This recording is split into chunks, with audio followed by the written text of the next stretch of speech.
Assalamualaikum warahmatullahi wabarakatuh. Mimin lanjutkan lagi cerita Raja Kegelapan Cipenya. Tapi seperti biasa, sebelum dilanjut, bantu tekan tombol like dan berkomentar juga tuan dan gas. Bab 1399 harus menikah dengan Zhao Wenqian. Ji Meiyan berteriak kaget dan buru-buru berusaha menarik kembali tangannya yang sedang membantu menyeka darah. Si Bin segera memegangnya, menatap Ji Rongsheng, dan berkata dengan berani, "Kakek, aku mencintai Ji Meiyan. Aku akan menjaganya dengan baik selama sisa hidupku." "Kakek," Ji Meiyan sangat malu hingga dia hampir menangis. Qi Yuan dan yang lainnya mengacungkan jempol. Ji Rongsheng bahkan lebih kesal sekarang. "Diam, aku bukan kakekmu. Keluar dari sini." Ji Rongsheng berteriak marah pada Si Bin. Cucunya sendiri tidak memanggilnya kakek. Tetapi orang seperti ini yang mencuri cucunya memanggilnya kakek, dia benar-benar akan pingsan. Kali ini Si Bin menjadi lebih berani. Dia memeluk Ji Meiyan dan mencium bibirnya. Karena dia ada di rumah, Ji Meiyan tidak memakai riasan apapun, tetapi bibirnya masih sangat merah dan penuh godaan. Ciuman Si Bin yang berani mengejutkannya, tetapi dia juga memeluk Si Bin tanpa sadar. "Kau benar-benar membuatku marah." Ji Rongsheng merasakan ada yang mengganjal di dadanya dan tubuhnya pun terjatuh ke belakang.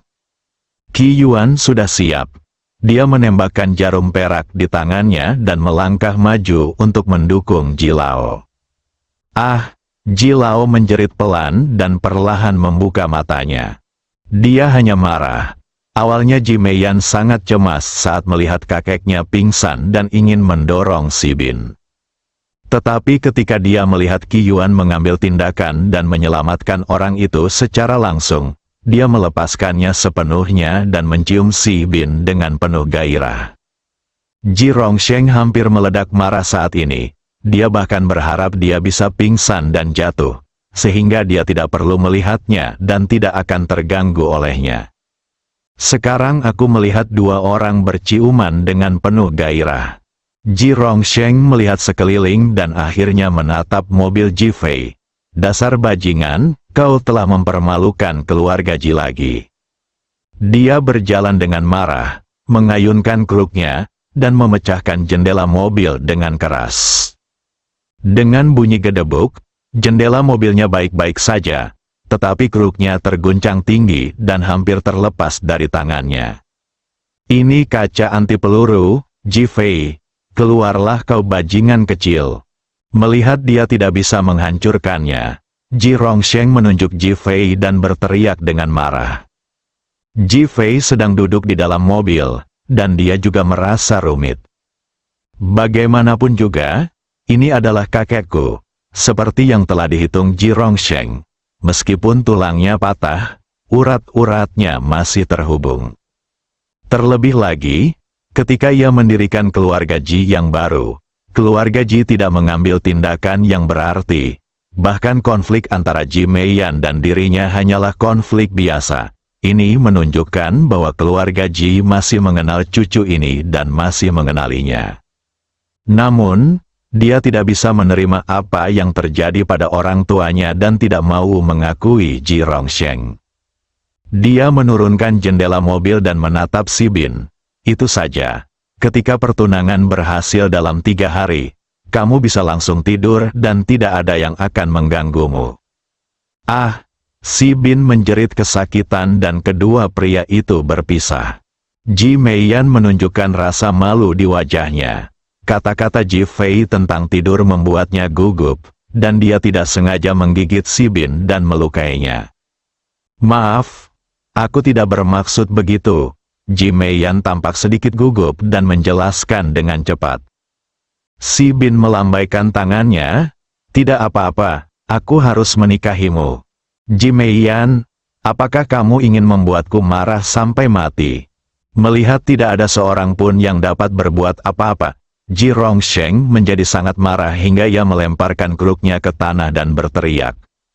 "Jangan marah sampai mati, kemampuan medisku bisa menyelamatkanmu dari kematian," kata Qi Yuan sambil tersenyum. Kalian, Jirong menunjuk Qi Yuan dan yang lainnya dengan marah dan tidak bisa berkata apa-apa. Kalau saja itu mungkin, bukankah akan lebih mudah kalau aku pingsan saja? Ayo pergi, Ji Fei berteriak. 3 orang masuk ke dalam mobil. Si Bin bahkan membuka jendela mobil dan terus melambaikan tangan ke Ji Meiyan, tampak enggan untuk pergi. Saat Ji Meiyan melihat Si Bin pergi, hatinya tiba-tiba merasa hampa, seakan-akan dia telah kehilangan sesuatu yang paling berharga. Wah, Ji Rongsheng mengangkat tangannya dan menamparkan Ji Meiyan. Enyahlah, dasar wanita boros yang tidak tahu malu. Wow, Ji Meiyan yang tadinya larut dalam kebahagiaan, kini menitikkan air mata. Tuan-tuan, Qin Jie dan 2 orang lainnya berteriak pada saat yang sama. Ayo pergi, Ji Fei selesai berbicara dan menutup matanya. Tiba-tiba bayangan ibunya muncul di benaknya. Apakah dia dipukuli oleh keluarga Zhao dan diusir dari rumah saat itu? Urat-urat muncul di dahi Ji Fei. Semua yang kau hutangkan padaku harus dikembalikan. Bagian dalam mobil tiba-tiba menjadi sangat dingin. Qi Yuan dan 2 orang lainnya tidak berani mengatakan apa-apa, tetapi mata mereka dipenuhi dengan semangat bertarung yang kuat, dan mereka siap bertarung kapan saja. Mereka berempat kembali ke Feitang Mansion. Urusan keluarga Ji segera sampai ke telinga keluarga Zhao. Zhao tua, yang selalu sangat tenang, kali ini menjadi sedikit tidak tenang, dan bahkan menunjukkan sedikit kemarahan di wajahnya. Segala sesuatunya harus dilakukan dengan sewajarnya. Tindakan Ji Fei sekarang sudah jelas melampaui batas ini, dan dia tidak bisa menerimanya.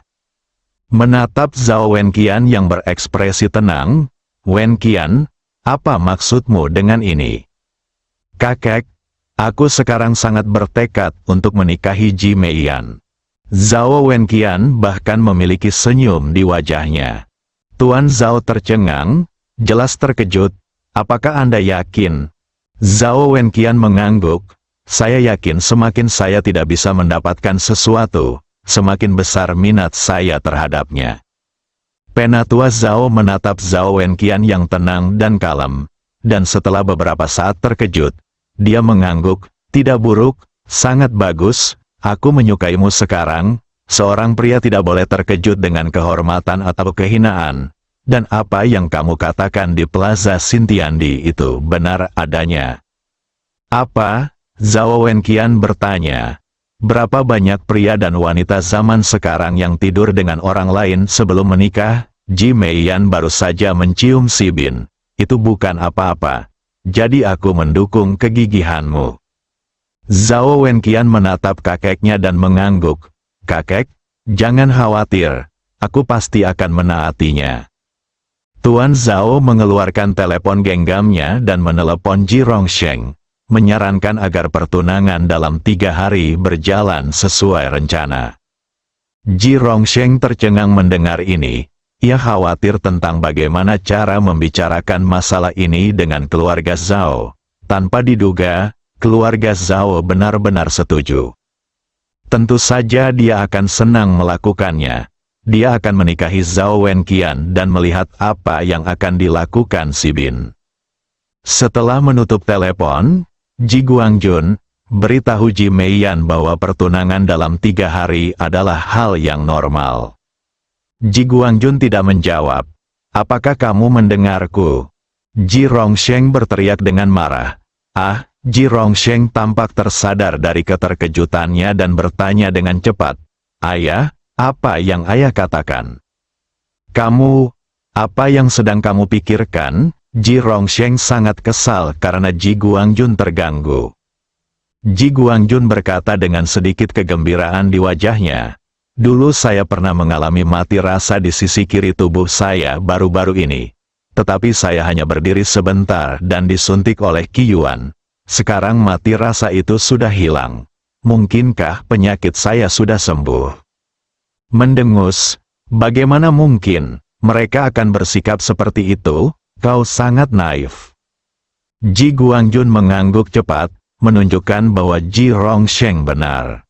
Hei, aku merasa hatiku jauh lebih baik. Ji Rongsheng memegang dadanya dan tidak bisa menahan diri untuk tidak mendesah. Ji Rongsheng dan Ji Guangjun saling berpandangan dengan rasa ingin tahu di wajah mereka.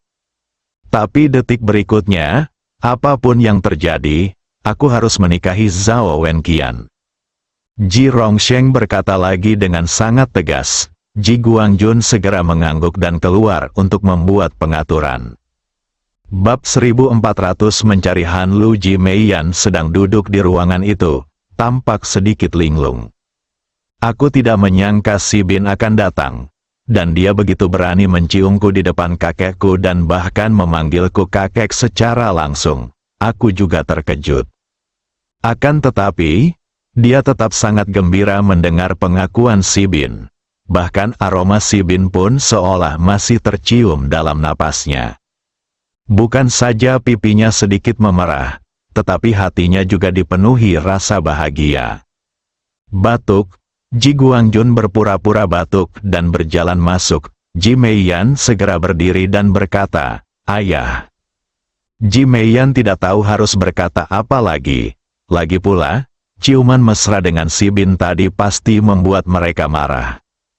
Ji Guangjun menatap putrinya yang malu dan terdiam sejenak. "Meiyan, kamu selalu menjadi anak yang dewasa. Kamu seharusnya tahu apa arti pernikahan bagi keluarga seperti kita, kan?" Wajah Ji Meiyan menjadi pucat. Dia sudah tahu apa maksud ayahnya, yaitu membiarkannya terus menikah dengan Zhao Wenqian. "Ini aku pernah dicium oleh Si Bin 2 kali, dan kali ini ciuman ala Prancis. Orang-orang juga tahu bahwa aku mencintai Si Bin. Jika aku tetap bersama Zhao Wenqian lagi, bagaimana aku bisa menghadapi orang-orang? Terlebih lagi, dia sendiri memiliki trauma psikologis.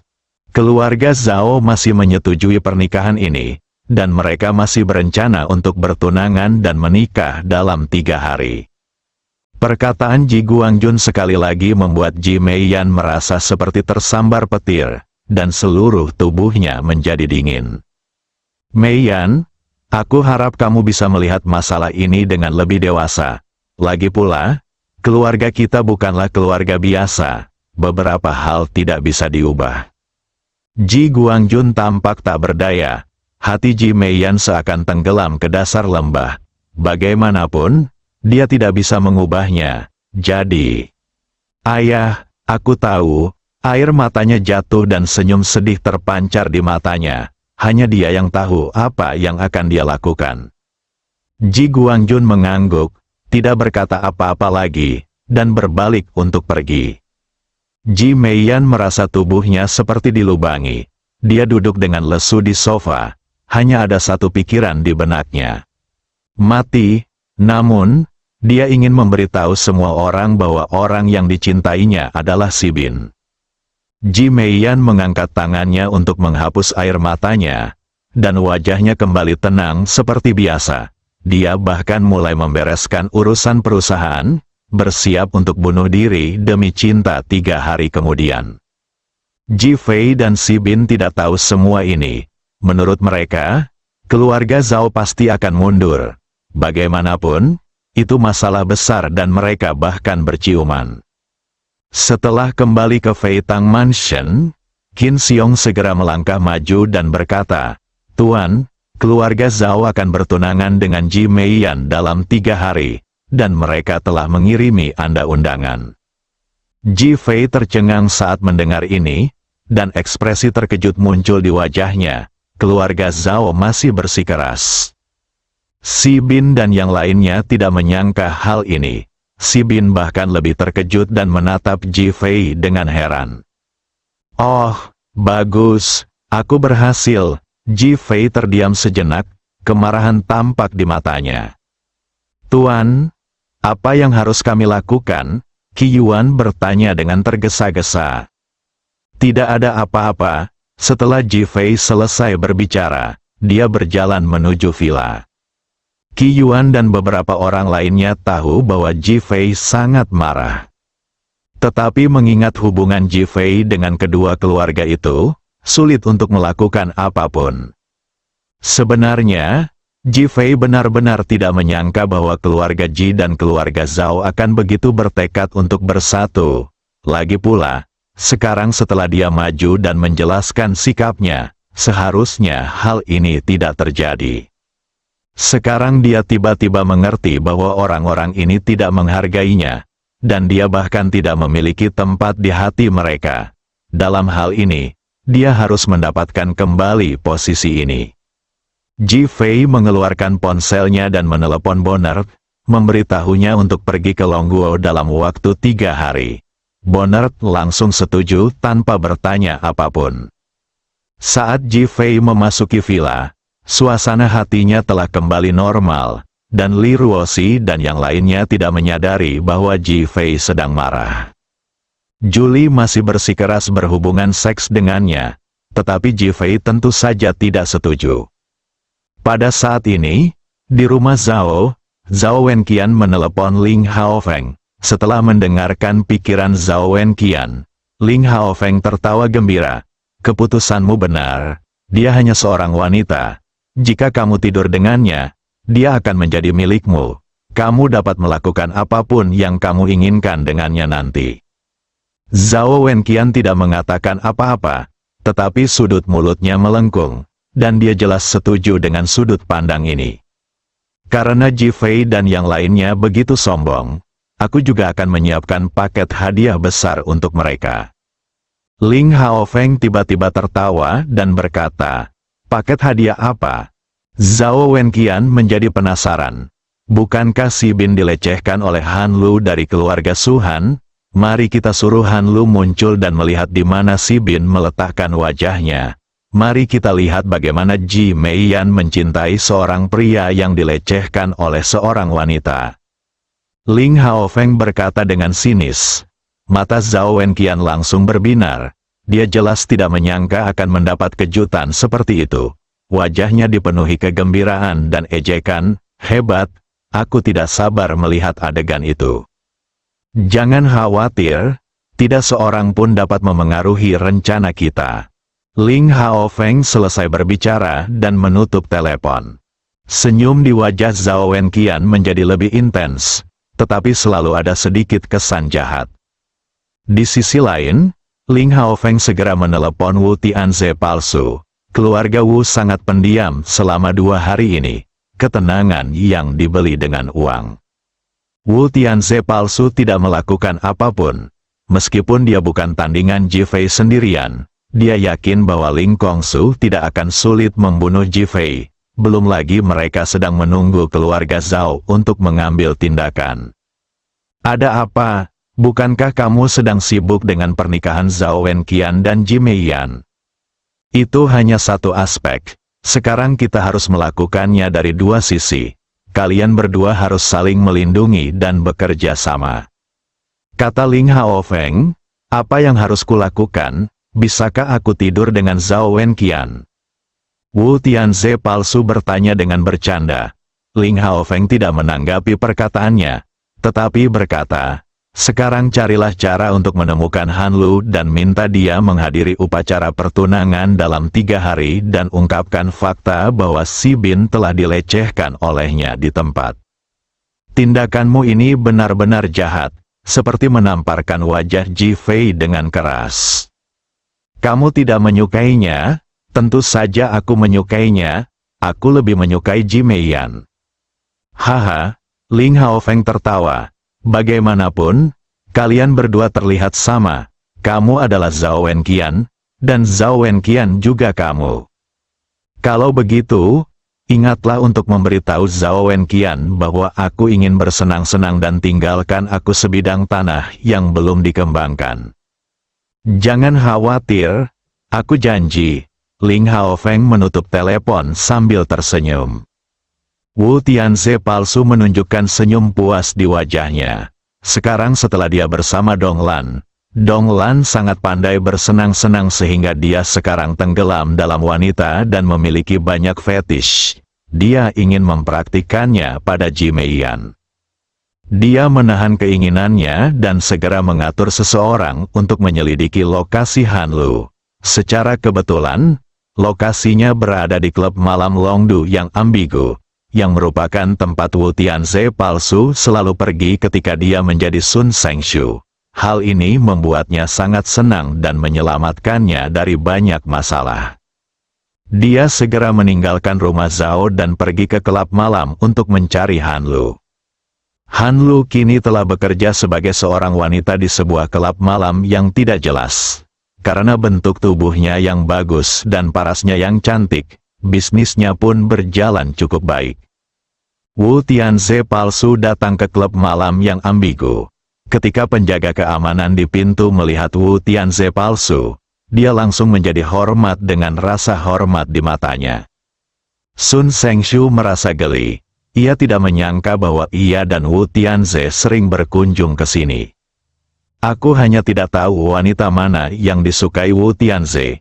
Ia menyukai wanita dewasa, Suster Fei Fei. Ketika ia memikirkan tubuh Suster Fei Fei yang begitu dewasa hingga hampir meneteskan air, ia merasakan hasrat mulai melonjak di sekujur tubuhnya, dan tampaknya hasrat itu dapat meledak kapan saja. Hei, Tuan Wu ada di sini. Begitu aku masuk, aku mendengar suara lembut seorang wanita. Bersambung.